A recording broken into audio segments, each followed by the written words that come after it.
নিজে রান্না করে নাকি নিজে আগে খেয়ে দেখতে নেই, এ নিয়ম কোথাকার বাবু? ভালো হয়েছে কিনা খেয়ে আগে দেখতে হবে না? আচ্ছা একটা কথা বলো, আমি একটা জিনিস রান্না করব, সেটা একটু নুন ঝাল টেস্ট করে নিলে কি ক্ষতি?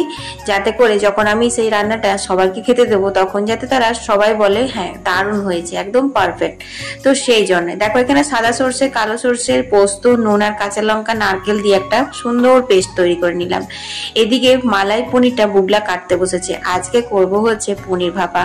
যদিও পনির ভাপাটা একটু অন্য স্টাইলে করব, ভেবেছিলাম টিফিন বাটিতে করেই করব, কিন্তু দেখছি টিফিন বাটিটা আমাদের ছোট পড়লো পনিরের থেকে।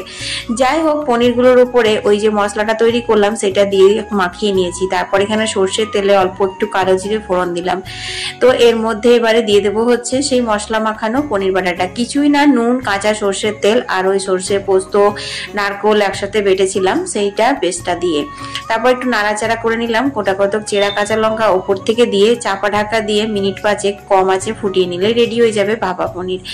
ভাত, রুটি, পোলাও, ফ্রাইড রাইস সবকিছু দিয়ে কিন্তু এই পনিরটা খেতে বেশ ভালো লাগে, স্পেশালি নিরামিষ দিনে। যাই হোক, ঢেলে নিয়ে একটা ফটো তোলার জন্য কাঁচা লঙ্কা মাঝখানে দিয়ে তারপর একটা ঢাকা দিয়ে রেখে দিলাম। সাথে কিন্তু ডিম কষাও ছিল।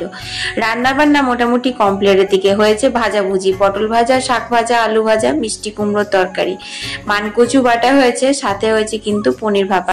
যাই হোক, এখানে ডালটাও হয়েছে, কিন্তু অরহরের ডাল করেছিলাম। এগুলো ছিল আজকের লাঞ্চ। তো একটু পনির ভাপাটা নিয়ে খেয়ে দেখলাম নুন ঝাল ঠিক আছে কিনা। একদম পারফেক্ট আছে, মানে সবার পাতে দেওয়ার মতোই হয়েছিল। কিন্তু ভিডিওটা ভালো লাগলে অবশ্যই একটা লাইক, কমেন্ট, শেয়ার করতে ভুলো না। টাটা।